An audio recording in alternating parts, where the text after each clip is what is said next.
Very good morning to all of you. I hope that you're all doing well. This is me, Syed Shujatullah. Welcome to ICRA IAS Current Affairs channel. Do subscribe to the channel and hit the bell icon so that you will get notification जब भी मैं video upload करूँगा. सो आप लोग को पता है मैं एक दिन करंट अफेयर्स करता हूँ और दूसरे दिन हिंदू एडिटोरियल्स, फाइनेंशियल एक्सप्रेस के एडिटोरियल्स. सो जहाँ पे भी अच्छे एडिटोरियल्स होते हैं which is related to our examination. Most important ये है कि एग्जामिनेशन पॉइंट ऑफ व्यू से और इस साल का मेंस एग्जामिनेशन के पॉइंट ऑफ व्यू से भी अपन बहुत सारे वीडियोस करे हैं. Now we will also see many other basic editorials, basic articles which are also important for the 2022 examination also. तो आप लोगों का काम क्या है? ऑब्वियसली द सेम थिंग मैं बोलूँगा हमेशा कि पेन पेपर रख लेना आप आपके पास, और मैं जो भी आपको पढ़ाता हूँ आप प्रॉपरली उसके ऊपर काम करते रहना एवरी डे. ठीक है, तो सुबह में आप क्लास सुनेंगे, सुबह में आपकी लर्निंग होगी, और रात में आप सोने से पहले मैं आप जो भी आज सुबह में पढ़े हैं मेरे साथ उसका आप रिविजन कर लीजिए. That will be enough for your examination. So basically 40 minute के वीडियोस होते हैं, तो इन ए वीक 6 घंटे का आप करंट अफेयर्स कर रहे हैं, बहुत अच्छी बात है. And that will prepare make you very pro okay in the examination. आपको कोई सी भी चीज़ ऐसी आइसोलेटेड नहीं आती जो आपकी नहीं पता है.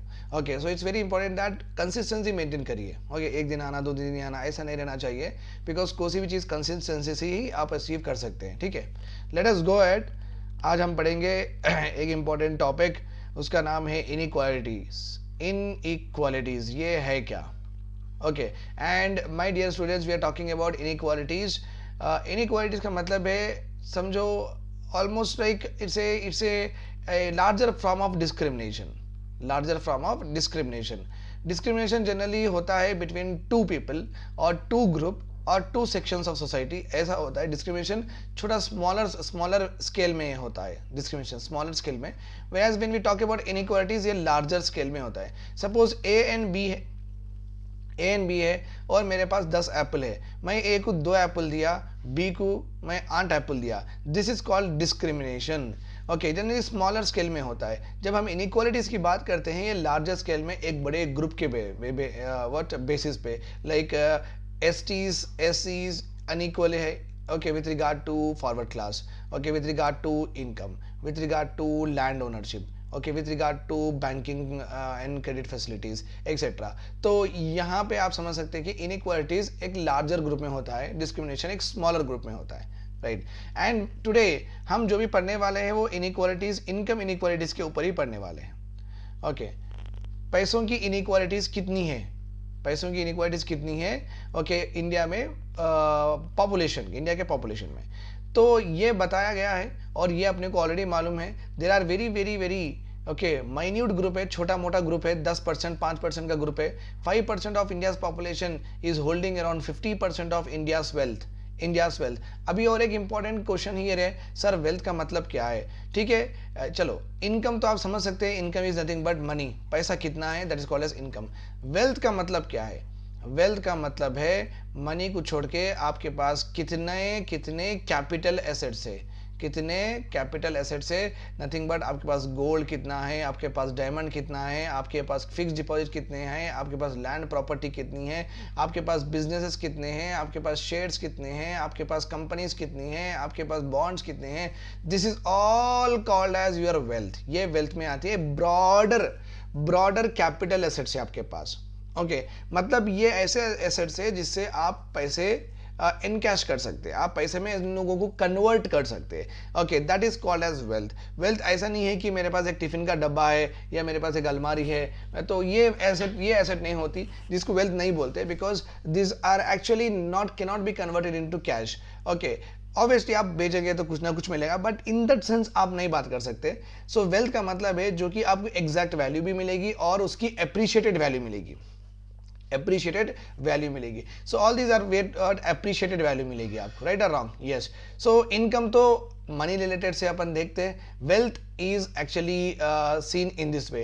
दैट्स वाई इंडियाज वेल्थ बोलते हैं. इंडियाज वेल्थ क्या है? इंडिया के बैंक्स में जो भी पैसा है इंडिया का वेल्थ है. इंडियाज वेल्थ क्या है? फॉरेस्ट इंडिया की वेल्थ है. इंडिया का वेल्थ क्या है? रिवर्स इंडिया की वेल्थ है. इंडिया की वेल्थ क्या है? एग्रीकल्चर लैंड इंडिया की वेल्थ है. राइट और रॉन्ग? सो ये देखो अगेन, ये ब्रॉडर पिक्चर में इंडियाज वेल्थ बोल के बोलते हैं. Okay, many dimensions will be there here. In the same way, wealth means many dimensions, income means only money. So inequalities देखना है अपन कि वो जो छोटा मोटा सेक्शन है उनके पास कितना पैसा है जमा हुआ है, और जो लार्ज सेक्शन जो पूर सेक्शन है इनके पास कितना पैसा है. So we have got the data for it, let us go ahead. Okay, world inequality report आई है और वर्ल्ड सिनेरियो भी दिया गया है इसमें. ग्लोबल मल्टी मिलियनर्स जो कि अंबानी है, बिरला है, ओके, स्टीव जॉब्स है और बिल गेट्स है, ये पूरे क्या है, मार्क जुकरबर्ग, फेसबुक एक्सेट्रा, ये ग्लोबल मल्टी मिलियनर्स हैं. They have captured A disproportionate share of global wealth over the past several decades. Disproportionate, देखो याद रखो, अगर 10% को 10% इनकम मिला, अभी मैं और एक बार अच्छे से समझा देता हूँ आपको, ये भी इसको लॉरेंस कर्व भी बोलते हैं. We call it as what, Lorenz curve. Lorenz curve क्या बोलता, ओके, 10% पॉपुलेशन है, 10% इंडिया में, सपोज इंडिया में 1,000 रुपये है, 1,000 रुपये है, 10% पॉपुलेशन है, 10% पॉपुलेशन को 100 रुपये मिले. ओके, फिर देन और 10% पॉपुलेशन है, 10% यहाँ पे जो भी 10% पॉपुलेशन एक्स्ट्रा है इनको फिर 100 रुपये मिले. ठीक है, 10% पॉपुलेशन फिर 100 रुपये मिले, फिर 10% पॉपुलेशन 100 रुपये मिले, लाइक दिस 1000 जब रुपीज 100% पॉपुलेशन को कितने मिले, 1000. Means every one has got what, 100. तो ये क्या हुआ, 10%, ये 10% प्रोपोर्शन ऑफ पॉपुलेशन है, 10% इनकम मिली. ओके, फिर 10% जो population 10 to 20 is 10 again. Okay, ये 10% पॉपुलेशन, ये प्रोपोर्शन को फिर 10% मिली, राइट, मीन्स 100 रुपीज मिला. तो आपकी कर्व कैसी होगी, आपकी कर्व स्ट्रेट होगी. ओके, जब इंडिया का पैसा, इंडिया में जितना भी पैसा है वो इक्वली डिस्ट्रीब्यूट हो जाएगा among all the population. India में जितना भी नेशनल इनकम है, जितना भी पैसा जमा हुआ है, वो हर एक के पास इक्वली जब डिस्ट्रीब्यूट हो जाता ना, देन हम बोलेंगे उसको इक्वालिटी, और हमारी आएंगी एक स्टेट करवाएंगे. और अब जब हम और भी बोलेंगे कि इंडिया का पूरा इनकम प्रोपोर्शनली डिस्ट्रीब्यूट हुआ है, प्रोपोर्शन, 10% प्रोपोर्शन को 10 रुपये मिले, फिर 10% प्रोपोर्शन को 10 रुपये मिले, फिर 10% प्रोपोर्शन पॉपुलेशन को 10 रुपये मिले, right. So proportional distribution of income हुआ है. बट यहाँ पे क्या लिखा हुआ है, global multi millionaires. Okay, they have got disproportionate share of global wealth. मतलब क्या, डिसप्रोपोर्शन मीन्स है तो ये लोग कम, बट इतना सारा परसेंटेज ऑफ मनी उनके पास है. ओके, वर्ल्ड का top 1% took 38% of additional wealth. आप समझिए कि अगर पूरी दुनिया में 1 ही लाख रुपए है, अगर पूरी दुनिया में 1 लाख रुपए है और पॉपुलेशन कितनी है, ओके, 100% पॉपुलेशन है पूरी दुनिया की, लेट सपोज 100% पॉपुलेशन है और 1 लाख रुपए है, पूरी दुनिया में 1 लाख रुपए है और 100% पॉपुलेशन है. ये 100% पॉपुलेशन में 1% पॉपुलेशन के पास है 38%, 1%. रेस्ट जो भी है 52% जो भी है उनके पास है रेस्ट जो भी लाइक 91% पॉपुलेशन, 99% पॉपुलेशन है उनके पास 52, ऑलमोस्ट लाइक 52 हो गया, 62% व्हाट वेल्थ है. तो आप समझ सकते हैं कि कितना डिसप्रोपोर्शनेट डिस्ट्रीब्यूशन ऑफ इनकम हुआ है. सिर्फ 1% पॉपुलेशन के पास इंडिया वर्ल्ड की 38% वेल्थ, सही नहीं है, राइट. ओके, और you can see another important thing here. Okay, where the bottom 50% captured just 2% of it, bottom 50%. और वो जो बचे कुछ बीच में परसेंटेज है ना, वो मिडिल क्लास के है, समझिए आप. सो सिर्फ वर्ल्ड की 2% पॉपुलेशन के पास है 50% पॉपुलेशन के पास है 2% of in world's wealth. World में जितना भी पैसा है, ओके, सो वो सिर्फ 2% डिस्ट्रीब्यूट हुआ है 50% population. You can see that कितनी इनइक्वालिटीज है इनकम में. ठीक है.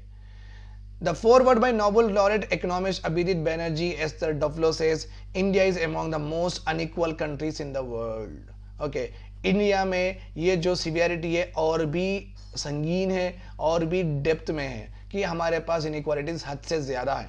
This means that the gap between 1% and the bottom 50% is widest for India among the major economies in the world. The gap is wider in India than the United States, United Kingdom, China, Russia and France. यहाँ पे India की comparison हुई है other countries से. सो देखा ये गया है कि अगर ये जो इनइक्वालिटीज है सब कंट्रीज में इतने हैं तो हमारी कंट्री में इतने हैं, सब कंट्रीज में इतने हैं हमारी कंट्रीज में इतनी है. सो हमारे पास बहुत ज़्यादा इनइक्वालिटीज है, the report set.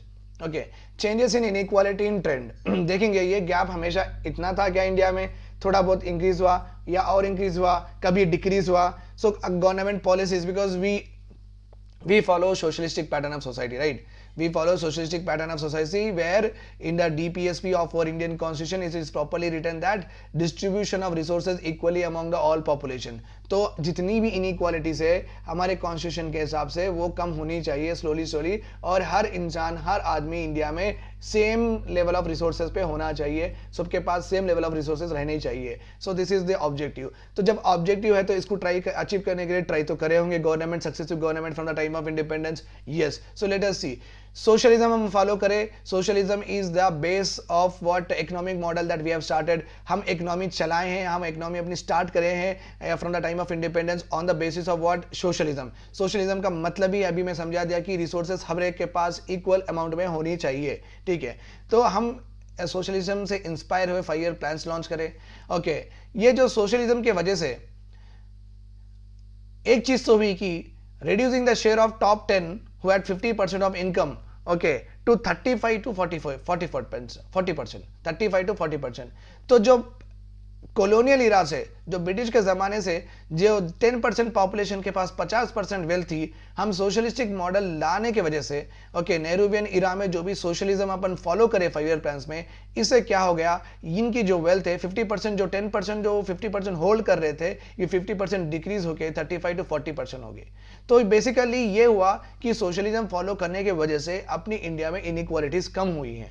Okay, However, but mid 1980s के बाद में हम इकोनॉमिक रिफॉर्म्स लेके आए हैं. एलपीजी, लिबरलाइजेशन, ग्लोबलाइजेशन, प्राइवेटाइजेशन और डीरेगुलेशन, डी रिजर्वेशन, ये पूरे पॉलिसीज, ये पूरे एस्पेक्ट्स अपने वेरियस इंडस्ट्रियल एंड एग्रीकल्चरल और सर्विस पॉलिसीज में हम ये इंक्लूड करे हैं. उसके वजह से क्या हुआ, one of the most extreme increase होगी इनकम एंड वेल्थ इनइक्वालिटीज में ऑब्जर्व्ड इन द वर्ल्ड. तो जितनी हम डिक्रीज कर रहे थे, अब तो पहले तो इतनी थी.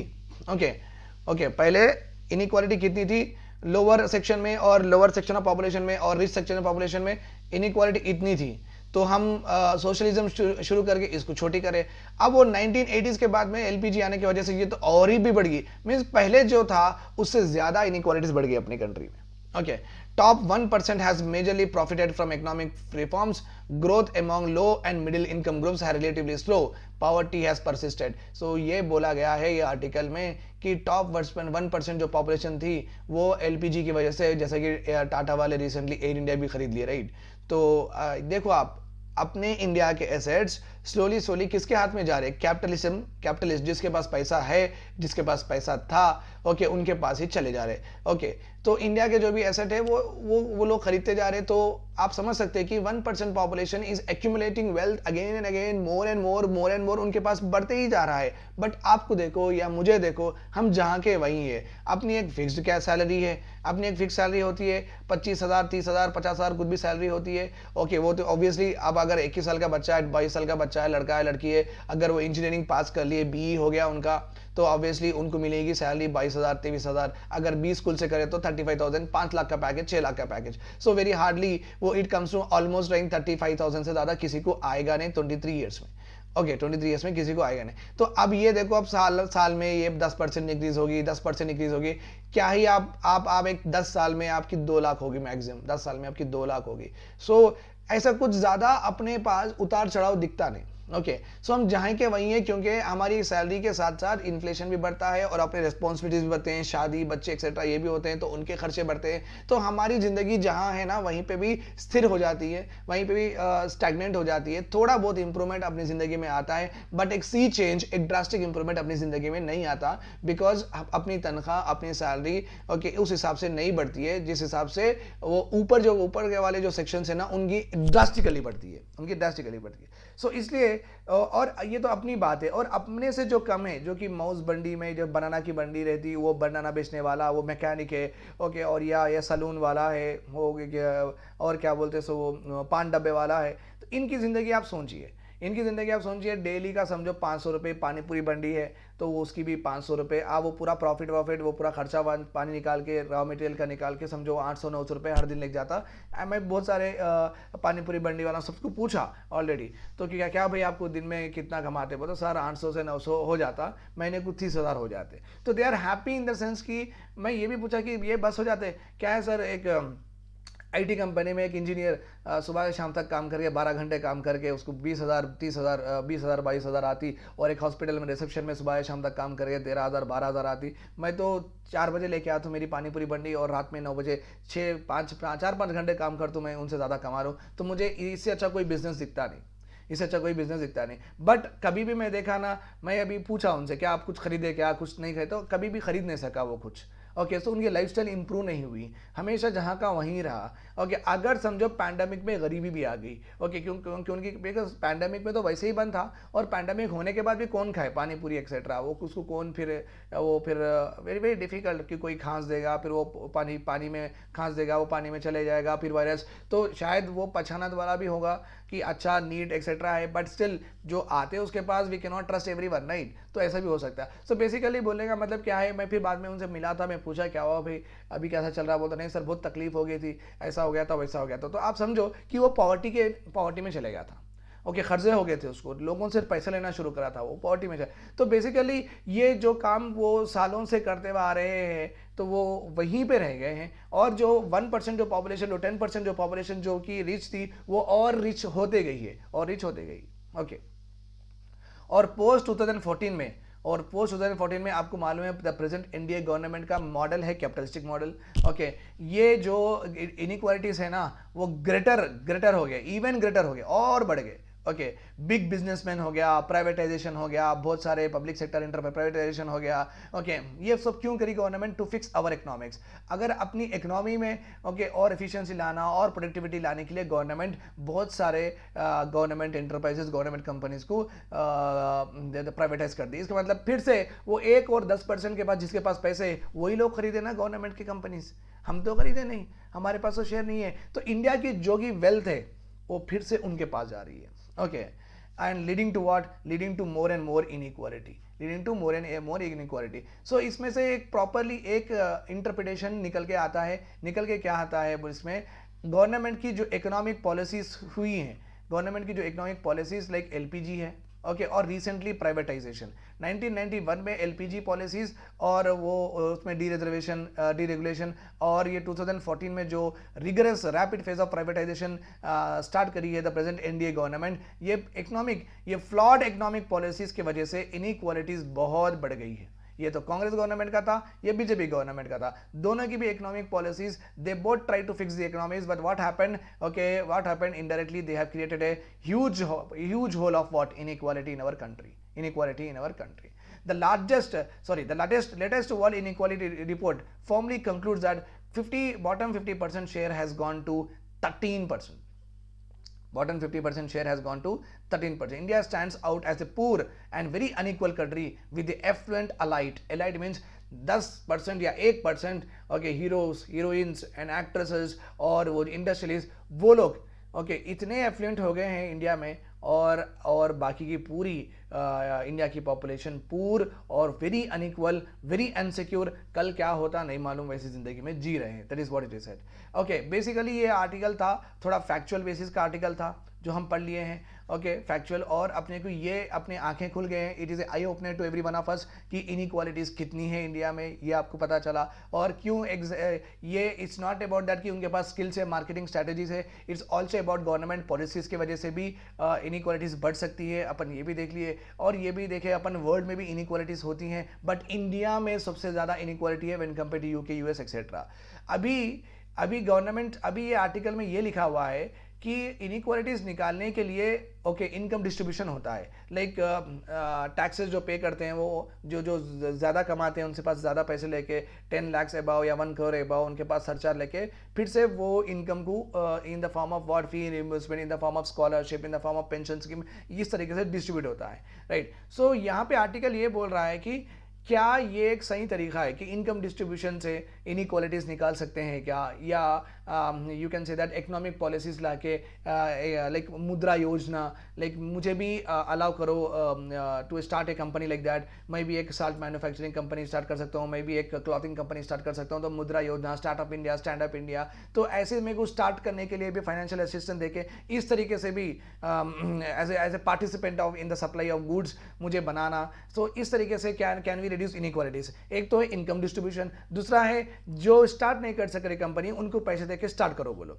ओके, सो दैट अगर टाटा के 100 प्रोडक्ट्स जा रहे हैं तो अभी तो मेरे 50 प्रोडक्ट, यहाँ से लोगों से 20 प्रोडक्ट्स जाएंगे, राइट। पहले कोई भी नहीं था, ना आप थे ना मैं था, सिर्फ टाटा साल्ट ही था, अन्नपूर्णा साल्ट ही था, बस वही साल्ट थे। अब गवर्नमेंट क्या करी, मुद्रा योजना में साल्ट मैन्युफैक्चर करो बोल के अपने को लोन दी 15 लाख का। तो अब मैं भी स्टार्ट कर रहा हूँ एक साल्ट मैन्युफैक्चरिंग कंपनी। अभी टाटा है मार्केट में, अन्नपूर्णा है, शुजात सर का है, संजय का है, संध्या का है, राजा का है, रानी का है, सबका है, ठीक है। तो ये जो 100 यूनिट जो मार्केट में है, इसमें से थोड़े आपके, थोड़े मेरे, थोड़े उनके। सो इस तरीके से फिर वो लोग भी कमाएंगे, अपन भी कमाएंगे, तो इनइक्वालिटी उतनी नहीं बढ़ेगी, इनइक्वालिटी कम होते आएंगे, राइट और रॉन्ग। सो ये पॉलिसीज दो है, एक तो इनकम डिस्ट्रीब्यूशन, या तो अपने को या कि पॉपुलेशन को अपॉर्चुनिटी दो कि वो खुद से बिजनेस स्टार्ट कर सके, राइट और रॉन्ग, ये दो हो सकते हैं। और एक important very qualitative one, not exactly quantitative one, एक क्वालिटेटिव वन का डिबेट हुआ है आर्टिकल में। That qualitative debate is all about secularisation. जो कंट्री सेक्युलर है वो कंट्री में रैपिड डेवलपमेंट देखा गया है। जो कंट्री उनके रिलीजन को रिवाइव कर रही है, उनके रिलीजन जो कि इंडिया में अभी देखा जा रहा है कि वन नेशन वन रिलीजन का जो कॉन्सेप्ट अभी चल रहा है, अगर ये कॉन्सेप्ट आगे फर्दर हुआ, एक्चुअली ये कॉन्सेप्ट छोड़ना चाहिए। Okay, over the period of time India should become एक, अगर प्रोग्रेसिव सोसाइटी होना है तो कॉस्मोपॉलिटन आना है, साइकोलॉजिकल एडजस्टमेंट्स आना है, टॉलरेंस और सेक्युलरिज्म को इंपॉर्टेंस देना है। Instead of all these things, actually instead of all these religious aspects, इंसान को वैल्यू देना है। Every individual, every human being should be valued, whether they are Hindu और मुस्लिम और सिख और जैन्स लाइक दैट। तो यहाँ पे आर्टिकल में एक इंपॉर्टेंट कोरिलेशन लेके आए हैं कि अनइक्वालिटीज सेक्युलराइजेशन, इनसेक्युलराइजेशन की वजह से भी होती है। अगर जो कंट्री में सेक्युलराइजेशन है, जो कंट्री में फंक्शनल रिलेशनशिप्स है, जैसे कि मैं मुस्लिम आप हिंदू है, तो हमारे बीच में रिलीजन को हटा दो आप, और हमारे बीच में एक फंक्शनल रिलेशनशिप है, आप सप्लाई करो मैं प्रोड्यूस करूंगा, आप सप्लाई करो मैं। अगर जो फंक्शनल रिलेशनशिप है, जो इकोनॉमी चलती है ना, वो इकोनॉमी में बहुत सारे इनइक्वालिटीज कम होते हैं। तो आजकल तो ये भी नारे और डिबेट्स लगते हैं कि इनसे मत खरीदो, उनसे मत खरीदो। इससे क्या हो जा रहा, इकोनॉमी डिस्टर्ब हो रही है, इकोनॉमी में सप्लाई कम हो रही है और इन्फ्लेशन हो रहा है और इनइक्वालिटीज़ को बढ़ावा मिल रहा है, सो रिमेंबर दिस पॉइंट। क्योंकि देखो अभी ये टाटा का अपन, अन्नपूर्णा का अपन जब खरीदते तो हम कौन है नहीं देखते, HP लैपटॉप का खरीदते तो वो हिंदू है या मुस्लिम बेचा है नहीं देखते अपन। But when it comes to बंडी पे आ रहे हैं अपन, या एक दुकान पे जा रहे हैं तो उसके पास से मतलब, तो ऑब्वियसली हम क्या कर रहे हैं, हम हमारी सोसाइटी के ग्राउंड लेवल पे ही हम इतने डिस्टेंसेस, इतने डिफरेंसेस क्रिएट कर रहे हैं कि हम आगे बढ़ने के लिए नहीं सोचे, हम पीछे जाने के लिए सोचे। अगर आप एक कुछ स्टेप लिए तो फिर अदर कम्युनिटी वाला और एक स्टेप लेगा, फिर वो भी नहीं खरीदेगा। सो इकोनॉमी पूरी डिस्टॉर्ट करने हो रही है। सो व्हेन इकोनॉमी डिस्टॉर्ट होती है तो इनइक्वालिटीज होते हैं, that is there in the article. Okay, तो यहाँ पे आपको देखो, ओके, व्हाई दिस परसिस्टेड, क्यों परसिस्ट हुआ इकोनॉमिक पॉलिसीज। सोशल का जो अभी जो बात करा मैं, सोसाइटी का जो स्ट्रक्चर है, सोसाइटी का जो रिलीजन को लेके linking religion with the public life, ये बहुत गलत हो रहा है, ये नहीं होना चाहिए। अगर इनइक्वालिटीज कम होना है, अगर पॉवर्टी निकलना है इंडिया में से तो रिलीजन को हटा दो। Rapid movement of India, okay, recently 2014 के बाद से हम देख रहे हैं कि India is going towards reverse direction of secularisation with the union government now stated policy to prioritize members of one religion and one language has severe economic consequences too, and the widening income inequalities only reflects that. Okay, तो जो मैं अभी आपको explain कर रहा हूँ वही है यहाँ पे, that the state is now fanning systems. Fanning का मतलब है बढ़ावा दे रहे, प्रिंसिपल्स टू फर्दर देम, ये चीज़ों को, ये एलिमेंट्स को, वन रिलीजन वन नेशन को और भी बढ़ावा दे रही है government. This fundamentally distort the hard wiring that have made modern India possible. जो हम मॉडर्नाइज वे में अभी तक जा चुके थे, हम सेक्युलरिज्म के माइंड में थे, हम सबको इंक्लूड करने के माइंड में थे, हम इंक्लूजन के माइंड में थे, एसिमुलेशन के माइंड में थे, एकोमोडेशन के माइंड में थे, भाईचारे में थे, हम एक दूसरे को हेल्प करने में थे। अभी क्या हो जा रहा, सबकी आइडेंटिटी एसेट करने के लिए हम अलग अलग दूर दूर होते जा रहे हैं, that is creating more impact in the economy. ठीक है। अभी वे फॉरवर्ड क्या है, वे फॉरवर्ड में ये लिखा गया है सेकुलराइजेशन प्रीसीड्स इकोनॉमिक डेवलपमेंट। अगर इंडिया में इकोनॉमिक डेवलपमेंट चाहिए, अगर इंडिया में इनइक्वालिटीज ये सब नहीं होना चाहिए, तो आप सेकुलराइजेशन की पॉलिसी फॉलो करो। Secularisation only predicts future economic development when it is accompanied by a respect and tolerance of individual rights। Respect and tolerance of individual right. आप कोई से भी धर्म के रहो, अगर आपका राइट खराब हो गया, अगर आपका राइट इन्फ्रिंज हो गया, गवर्नमेंट उसको हेल्प करना चाहिए और लोग भी उसको हेल्प करना चाहिए। जब ये राइट्स, जब ये वो टॉलरेंस लेवल हर एक में आ जाता ना, तो हम इकोनॉमिकली डेवलप होंगे। Secularisation should be completely dealing from the religion from the public life. It leads to respect for each citizen irrespective of their faith and for science and rationalism. और हमें scientific way में, okay, scientific reasoning में और rationalism में जाना चाहिए। ठीक है, अगर मेरे को अगर एक हिंदू के पास मुझे 10 रुपये में आर्टिकल मिल रहा, अगर मुझे कोई मुसलमान के पास मुझे 12 रुपये में आर्टिकल मिल रहा, मैं 10 रुपये का आर्टिकल हिंदू के पास से खरीदना चाहिए, ना कि 12 रुपये वाला मुस्लिम के पास से। Because being a Muslim, so I can not give preference over what religion over economy. तो रेशनलिज्म का मतलब क्या है, आपकी जो थिंकिंग है, आपकी जो कॉन्सेंस है, it should be based on what? It should be based on the interest of your business, interest of your living, interest of your growth, not not linking religion and trying to find out solutions in that. So ऐसा नहीं हो सकता. So that is what it has told. This is clear from the European experience में भी यही हुआ. Okay, Asian countries जो भी China, Vietnam, south Korea and others, all of them, what they have done is they have left away their social structures and they have smashed them. Okay, religion को पूरे को dismantle कर दिए, religion को economy को पूरे को dealing कर दिए वो, and they have resurrected and they have emerged as a very good economies in future. Okay, तो ये ज़रूरी है. Fine. So this is all about inequalities का data and inequalities how it is linked to secularism. Fine. तो और थोड़ा है way forward में, चलो देख लेंगे इसको भी।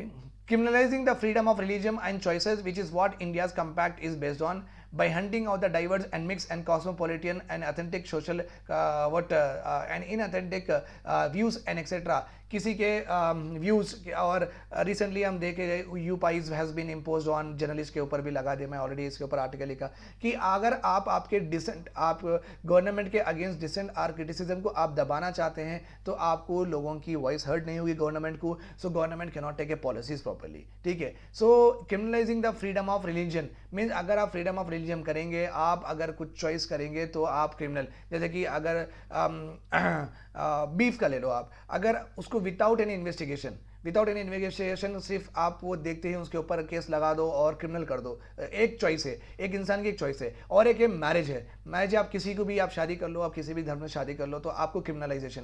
अगर इस तरीके में सोसाइटी जूझती रही ना, तो हम आगे कब बढ़ेंगे? तो ये तो चीज़ें तो इंपॉर्टेंट नहीं है, ये तो इंडिविजुअल के फ्रीडम के, इंडिविजुअल के चॉइस के ऊपर डिपेंड है भी भाई क्या खाना, या ऑब्वियसली जो खाना है वो should be socially and economic socially acceptable होना चाहिए, रिलीजन एक्सेप्टेबल होना चाहिए, that is another matter. But इस तरीके ये बात छोड़ दो, but whether it regard to marriage रहो, whether it regard to what occupation रहो, whether it regard to employment रहो, चलो मैं मुस्लिम हूँ तो खाली मुसलमान को ही मैं हायर करना, ये जो थिंकिंग है ये निकालनी चाहिए। ओके, और ये अगर रिलीजन बेसिस पे अगर आप क्रिमिनलाइज कर रहे हैं किसी को, ये भी गलत है। किसी के चॉइस बेसिस पे आप क्रिमिनलाइज कर रहे हैं, तो हम आगे कब बढ़ेंगे? It was exactly doctor B R Ambedkar has also warned of, in politics we will be recognising the principle of one man one vote one value, one man one vote. तो यही बोले अम्बेडकर की, इंडिया में हर एक का, एक मैन का एक ही वोट होना चाहिए और एक वोट का एक ही वैल्यू होना चाहिए, whether they are Hindus, they are Muslims, they are Sikhs, they are Jains, they are Buddhist, they are Parsis. Okay, अगर इसमें अगर ये डिस्टर्ब हो गया तो automatically we will bear for social and economic consequence. Socially society तो डिस्टर्ब होगी, ओके, और इकोनॉमी भी बहुत अच्छी खास नहीं करेगी, और अपने को आगे जाके सप्लाई का एक्सेट्रा उसका बहुत तकलीफ भी होगी। In our social and economic life we shall by reason of our social and economic structure continue to deny the principle of one man one value। आजकल यही देखा जा रहा है हमारी सोशल और इकोनॉमिक लाइफ में। Okay, we are not considering the other communities okay as their own fellow mates, और उनका वोट का वैल्यू, उनकी मैन का वैल्यू हम बहुत छोटी समझ रहे हैं आजकल, छोटी समझ रहे। तो ये सब निकलना चाहिए। Okay, so when this thinking goes away from our country and delinking of secularisation happens okay from the public life, from the religious life, then we can definitely grow. Okay, that is all about this article. Now we will see what are who are gig workers. Gig workers are nothing but, मुझे देखिए आप, मैं ही एक gig worker हूँ. देखिए मैं यहाँ पे पढ़ाता हूँ, एक दो इंस्टीट्यूट्स में और पढ़ाता हूँ. ठीक है, पहली बात है, मैं जब यहाँ पे एम्प्लॉयमेंट हुआ ना, मुझे सिर्फ सैलरी आती. ओके, यहाँ पे नहीं, कहीं पे भी मुझे सिर्फ सैलरी आती, और मुझे फ्रीलांसर का टैग है, और मेरा कॉन्ट्रैक्ट शॉर्ट टर्म है कि मुझे 6 महीने के लिए, 7 महीने के लिए या 2 महीने के लिए एक बैच, एक सब्जेक्ट मेरा पढ़ा लेना और ख़त्म हो जाना, चले जाना. सो उतना ही है. और कभी मुझे पेंशन ऑफर नहीं किया गया है, कभी मुझे इंश्योरेंस ऑफर नहीं किया गया है. ठीक है, तो अगर समझो मेरी तनख्वाह है 20,000 रुपये. ओके, मेरी तनख्वाह 20,000. अगर मुझे कुछ होगा या मेरे फैमिली मेम्बर में कुछ हो गया, तो उनको मैं इंश्योरेंस कैसा दूंगा, उनका मैं हॉस्पिटलाइजेशन कॉस्ट कैसा करूंगा, राइट और रॉन्ग, उनको मैं कैसा दवाई लेके आऊँगा, बिकॉज मेरी तनख्वाह तो इतनी कम है. ओके, और ये तो बस भी नहीं होगी, और ये मंथ एंड में, मंथ एंड के में कुछ हो गया तो वो भी मैं कर नहीं सकूँगा, राइट और रॉन्ग. फिर मुझे एम्प्लॉयर के पास जाना होगा, सर सर सर थोड़े पैसे दीजिए ना सर, मेरे मम्मी बीमार है, मेरे डैडी बीमार है, ऐसे ऐसा बोलना पड़ेगा. तो उनके पास जाके मुझे मांगना पड़ेगा, एंड मांगना is very low dignified, low human dignity से नीचे का ये एक वो है. ओके, सेल्फ एस्टीम नहीं है, रेस्पेक्ट नहीं रहती इसमें. सो मांगना इज नॉट गुड. तो देखिए, आपकी गिग वर्कर्स कौन है? गिग वर्कर ऐसे लोग हैं जो कि फ्रीलांसर है, स्किल्ड है. पहली बात, गिग वर्कर स्किल्ड होते हैं, इनके पास दिमाग होता है, इनके पास ability to complete a task होता है, जैसा कि मेरे पास स्किल है, मैं आपको पढ़ा सकता हूं. Okay, in the same way barber है, बार्बर भी, चलो बार्बर तो कवर्ड है. ये बहुत सारे लोग अनऑर्गेनाइज सेक्टर में भी आते हैं. अनऑर्गेनाइज सेक्टर के लिए प्रधानमंत्री आम आदमी बीमा योजना है, जो कि ये मैकेनिक वाला है, जो कि शॉप में काम करने वाले हैं, टेक्सटाइल सेक्टर में काम, उनके पास ESI है. तो बहुत सारे लोग इस तरीके से कवर्ड हो चुके हैं. ओके, बट थोड़े हाई प्रोफेशनल जॉब्स, देख मेरे जैसे high professional jobs, okay, chartered accountants भी है. ओके, और ये जो हाई प्रोफेशनल जॉब्स है, मॉडलिंग वाले भी है थोड़े बहुत. ओके, मॉडल्स है. तो ये जो जॉब्स है कॉन्ट्रैक्ट बेसिस पे आते हैं, कॉन्ट्रैक्ट बेसिस पे. तो they are called as what, freelancer. Okay, we are all called as gig workers, freelancer, short term call, no social security. तो हमें सोशल सिक्योरिटी देने के लिए एक PIL has been filed in what, Supreme Court. Supreme Court में एक PIL file करें कि कोई भी अगर company, whether it is like any coaching institute, if they are hiring me, okay, they have to give me what, insurance देना चाहिए, उन्हें मुझे पेंशन देना चाहिए. तो पेंशन तो छोड़ दो, क्योंकि हर जिंदगी भर तक तो एसोसिएट नहीं हो सकते. ओके, इंश्योरेंस तो देना चाहिए. आप अगर 6 महीने तक मुझे रख रहे हैं तो 6 महीने का इंश्योरेंस दे दो. ओके, आप मुझे 10-12 महीने रख दो, 12 महीने का इंश्योरेंस दे दो, क्योंकि मेरी फैमिली प्रोटेक्शन बहुत इंपॉर्टेंट है. मेरी फैमिली प्रोटेक्शन इंपॉर्टेंट है. अगर मुझे भी कुछ हुआ तो ये भी बहुत इंपॉर्टेंट है. सो हाउ टू, अगर मैं सोल ब्रेड विनर हूं तो क्या, अगर मैं अकेला ही हूं, घर में कमा रहा हूं, तो अगर मुझे ही कुछ होगा तो क्या. ओके, सो कहाँ जाना मेरी फैमिली, राइट और रॉन्ग. तो ये पूरी चीज़ें बहुत इंपॉर्टेंट है. अगर मैं खुदा ना खासा अगर बिकॉज ऑफ सिक पे हूँ, ओके, तो मुझे 15 दिन की at least half of the salary देना चाहिए, राइट और रॉन्ग. क्यों, मेरा घर भी चलना है ना भाई, मैं तो एक अकेला कमाने वाला हूँ. ओके, 2 बच्चे हैं मेरे, ओके, बीवी है, मम्मी डैडी है, तो आधी सैलरी तो देना है. मगर यहाँ पे ऐसा नहीं होता. ये कोचिंग इंस्टीट्यूट्स में कैसा होता है, और CS जो भी रहते हैं ना, वो प्रोजेक्ट बेसिस पे काम करते हैं. मॉडल्स है, वो भी प्रोजेक्ट बेसिस पे काम करते हैं. तो आप 1 घंटे के लिए इतना चार्ज करते, 2,000-5,000 चार्ज करते, या एक रैम्प वॉक चलने के लिए आप एक 5,000 रुपये चार्ज करते, तो हो गया, राइट. तो आप कंटिन्यूसली जब एसोसिएटेड होते हैं तो आपको कुछ ना कुछ बेनिफिट मिलता है. मगर ऐसा कि गिग वर्कर्स को, ऐसे फ्रीलांसर्स को कुछ भी बेनिफिट नहीं दे रहे हैं, तो इनकी जो ज़िंदगी है थोड़ी बहुत मुश्किल हो जाती है अगर इनको जॉब नहीं मिला. ओके, और इनके पास कुछ इमरजेंसी हो गई तो. ओके, और बट गिग वर्कर्स का एक फ़ायदा भी है, और ये क्लेम भी बहुत करते हैं कि फ्लेक्सिबल आवर्स है, कब बोले अब काम करो. ओके, जैसे कि मैं सुबह में पढ़ा रहा हूँ, तो ये एक फ्लेक्सिबल आवर्स है. मैं शाम में भी पूछ के शाम में भी पढ़ा सकता हूँ सर से, दोपहर में पढ़ा सकता हूँ. तो एक फ्लेक्सिबल आवर्स है बोल रहे लोग. इंडिपेंडेंस या वर्क है, कैसे ही पढ़ा लो. ओके, नॉट कैसे ही पढ़ा लो, ऑब्वियसली इंडिपेंडेंट है, आप किस तरीके से भी आप कंटेंट बना सकते हैं. ऑटोनॉमी है मेरे पास. ओके, और हाईली रेम्यूनरेटिव है. तो ये एक्चुअली क्लेम्स है, ऐसा होता नहीं है. गिग वर्कर्स को ये सब मिलता बोल के क्लेम्स है, बट ऐसा होता नहीं है. फ्लेक्सिबल आवर्स होते नहीं है आजकल. तो एग्जैक्ट आपको फिक्स टाइमिंग पे पढ़ाना है, फिक्स टाइमिंग पे आपको काम करना है. इंडिपेंडेंस या वर्क नहीं है, पूरा क्वालिटी अश्योरेंस होगा. Just like a permanent employ का जिस तरीके से असेसमेंट करते हैं, उस तरीके से कॉन्ट्रैक्ट वाले को भी एक नॉर्मल गिग वर्कर भी असेस करते हैं. ऑटोनॉमी नहीं होगी. हाईली रेम्यूनरेटिव बोलते नहीं बोलते, उसे उतना देते नहीं, डिडक्शंस, TDS एक्सेट्रा बोल के काटते हैं. तो आपको एग्जैक्टली अमाउंट भी जितना बोलते हैं उतना नहीं मिलता है गिग इकोनॉमी में. Okay, case is not so. 70% of the workforce is in unorganized sector in our country. Ground reality is that gig workers end up trapped in precarious work conditions with low earnings and very little job security. Job security तो है नहीं, कब बोले अब निकाल दो, कल से बोलेंगे कल से मत आओ, मैं कुछ नहीं कर सकता, क्योंकि ऐसा कुछ कॉन्ट्रैक्ट हुआ नहीं. ओके, सो डिडक्शंस और कमीशन के नाम पे बहुत सारे पैसे कट कर लेते हैं, और कंटिन्यूस सर्विलेंस क्या कर रहे हैं. एक परमानेंट एम्प्लॉय को जिस तरीके से सर्विलेंस करते हैं, उस तरीके से हमारा भी असेसमेंट होता है. ओके, सो प्रोटेस्ट अगेंस्ट स्विगी इन, ये स्विगी और उबर वालों, उबर, स्विगी, ओला वालों के ऊपर हुआ था, ये पूरे भी मेरे जैसे ही गिग वर्कर्स है। ओके, ये कितने ट्रिप्स मारे हैं वो ट्रिप्स के बेसिस पे इनको इंसेंटिव मिलेगा, दैट्स ऑल। ओके, अगर ये अच्छा, तो यहाँ पे फ्लेक्सिबल क्या है, अगर एक ओला या उबर ड्राइवर अगर 1 घंटा उसका मोबाइल ऑफ करके सो जा सकता ना, सो जा सकता है, he can start, so this is called as flexibility. After that he can, this is called as flexibility. अगर वो 1-2 दिन नहीं करना चाह रहा तो he can just log out for 2 days, he can just log out for 2 days and he can rest. तो flexible है, इंडिपेंडेंसी ऑफ वर्क है, तो ये सब भी है इसमें। बट क्या है मालूम, अगर कुछ हो गया घर में तो सोशल सिक्योरिटी है नहीं। सो एक्चुअली ये PIL was formed on the basis of what, 2 people, okay, Swiggy वालों के ऊपर और अर्बन कंपनी के ऊपर ये फाइल कर रहे हैं कि ये लोग हायर कर रहे हैं, खाली कमीशन बेसिस पे हमें हायर कर रहे हैं, अगर कुछ भी इमरजेंसी रही तो ये लोग हमें हेल्प नहीं कर रहे हैं।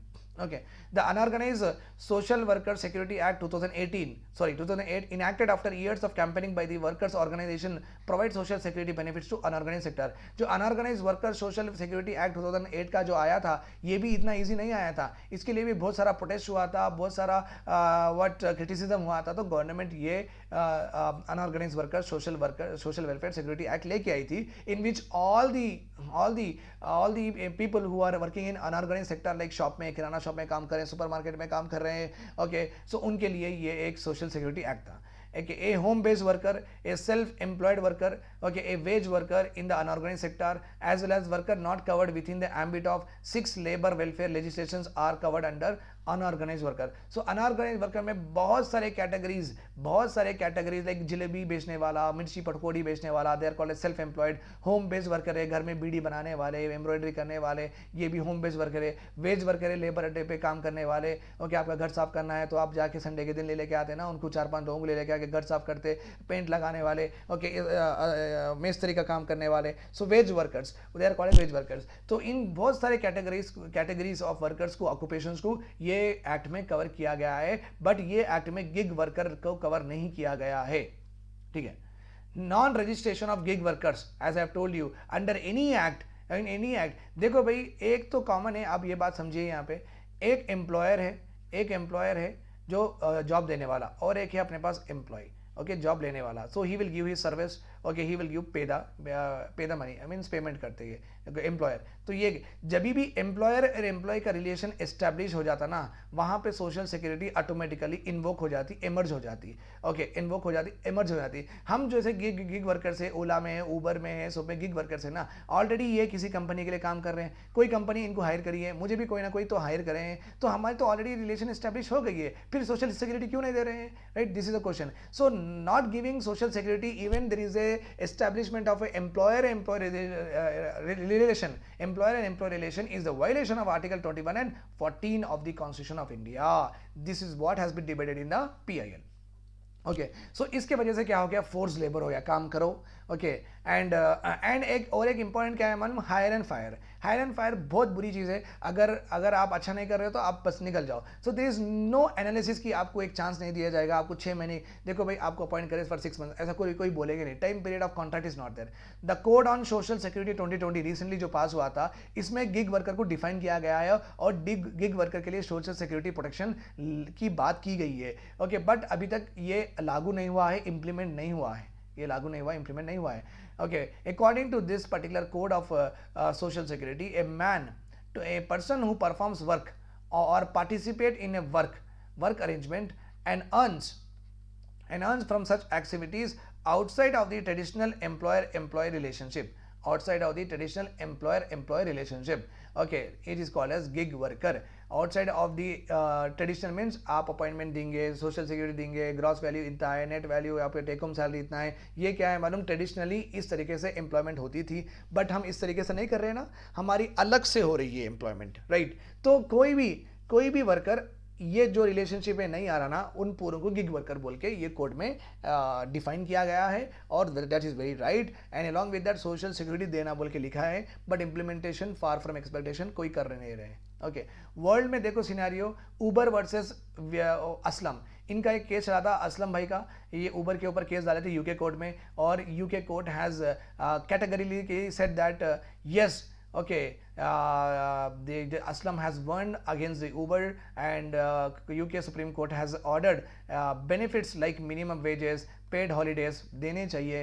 Okay, very very important. देखो कैजुअल लीव भी बोल के रहती है, ये मिलती नहीं है. ओके, अब जैसा संडे तो सबको हॉलीडे है, ठीक है, संडे हॉलीडे है, तो 30 दिन में 4 दिन संडे है, तो सबको ही हॉलीडे है, तो 26 दिन होते हैं. 26 दिन में हर कंपनी में कैजुअल लीव एक देते हैं या मैक्सिमम 2 देते हैं, तो एक तो देते हैं डेफिनेटली, मिनिमम तो ये लीव नहीं मिलती है. We have to work every day, because ये पर आवर बेसिस ये सब चलता ना, तो ये प्रॉब्लम हो जाती है यहाँ पे. ये पर ट्रिप बेसिस ओला ऊबर, तो वो लोग फिर इनको मिनिमम वो होता नहीं है, मिनिमम पेड हॉलीडेज नहीं होते, इंश्योरेंस नहीं होती है. And same was the judgement pronounced by Dutch के हाई कोर्ट में भी, फ्रेंच के हाई कोर्ट में भी यही हुआ था कि गिग वर्कर को सोशल सिक्योरिटी देना है, मिनिमम वेजेस गारंटी करना है, पेड हॉलीडेज के भी प्रोविजंस लाना है. What can be done in India? Recognition of gig workers as workers. Government of India first of all should do what? Gig workers को workers के में कैटेगराइज करें पहले. Extending labour rights and protection. Hire and fire and with completely निकालना है. अगर कोई employ को निकाल रहे तो उसका बड़ा सा व्हाट उनको एक मेल लिखना चाहिए कि क्यों निकाल रहे हैं, क्या हुआ था, एक्सेट्रा. सो इनकी अकाउंटेबिलिटी फिक्स करना है कि ये हायर एंड फायर मत करें. Immediate measure to fix accountability of the companies towards gig workers. So accountability, इनको रिस्पॉन्सिबल अकाउंटेबिलिटी यानी गवर्नमेंट को वो बताना चाहिए कि कितने किसको हायर करे, क्या बेसिस पे हायर करे, क्या सैलरी पे हायर करे, तो अकाउंटेबिलिटी फिक्स करनी चाहिए. एक establish mechanism and penalties for violating the rights and rights are the need of our. अगर जो भी कंपनी गिग वर्कर्स के जो भी मैकेनिज्म है, जो भी उनको देना चाहिए, जो भी एंटाइटल्ड है, अगर वो नहीं दे रही है तो वायलेशन कर रहे बोल के उनको पेनल्टीज इम्पोज करनी चाहिए. There is a need for the gig economy to work for the workers. Okay, to work for the workers. अभी बहुत ज़रूरी है कि अगर गिग इकोनॉमी चलनी चाहिए, गिग इकोनॉमी एक्चुअली एक इंपॉर्टेंट पार्ट ऑफ इकोनॉमी का जीडीपी भी है. सो अगर गिग इकोनॉमी चलना चाहिए तो गिग वर्कर्स को वर्कर के जैसा देखो, आप गिग वर्कर्स को वर्कर के जैसा देखो. This is all about the way forward also with regard to gig economy. ये करेक्ट मॉडल आंसर है, मॉडल मेंस एंड आंसर है. आप एग्जैक्टली यहाँ से लिख देना. ओके, गिग वर्कर का डेफिनेशन लिख देना, उसके बाद में gig workers enjoy all of these ये बोल के लिखना. लिखे बाद में बोलना ये तो पॉजिटिव्स में लिखना, यहाँ पे जो भी है ये पॉजिटिव्स में लिखिए आप. ओके फाइन, ये है ना जो भी, ये पॉजिटिव्स में लिखिए आप, ठीक है. ये पूरे पॉजिटिव्स में लिखिए. पॉजिटिव्स में लिखने के बाद में बोलिए कि ये सब गलत है, as I have told you here. Okay, like ऐसा होता नहीं है, ग्राउंड रियलिटी अलग है. फिर ये पूरा बोलने के बाद में एक कंपनी में ऊबर वाले और अर्बन क्लैब वाले PIL डाले थे सुप्रीम कोर्ट में, और अगर दूसरे अनऑर्गेनाइज वर्कर जैसे कि हमारे जैसे रहते हैं अनऑर्गेनाइज वर्कर, उनको कुछ सोशल सिक्योरिटी स्कीमें क्या बोलते हैं, यस है वहाँ पे 2008 की उनके एक्ट है, उससे वो लोग कवर हो रहे हैं, बट हम कवर नहीं हो रहे हैं, तो प्रॉपरली दिया हमें उसमें. और not giving is violation of fundamental rights, this also given. So government पहले तो एजुटेशन करे थे, तो ये एक्ट आया था, सोशल सिक्योरिटी एक्ट आया था. अभी ये एजुटेशन के वजह से कोड ऑन सोशल सिक्योरिटी भी आया है. सो और वर्ल्ड में भी अच्छा गिग वर्कर्स को रिकॉग्नाइज कर रहे हैं, उनके लिविंग वेजेस, उनके मिनिमम कंडीशंस, उनके पेड लीव्स ये भी रिकॉग्नाइज कर रहे हैं, उनको भी बेनिफिट्स देना शुरू कर रहे हैं अक्रॉस ऑल द कंपनीज. और what could be done in India, India में क्या कर सकते हैं, वे फॉरवर्ड भी लिख दिया. इट्स एग्जैक्टली 150 वर्ड्स और 180 words of mains model question and answer. Gig worker economy, very very important for the question for the examination. So please do write it exactly. So thanks a lot for hearing to me. Have a nice day. Bye bye. Take care.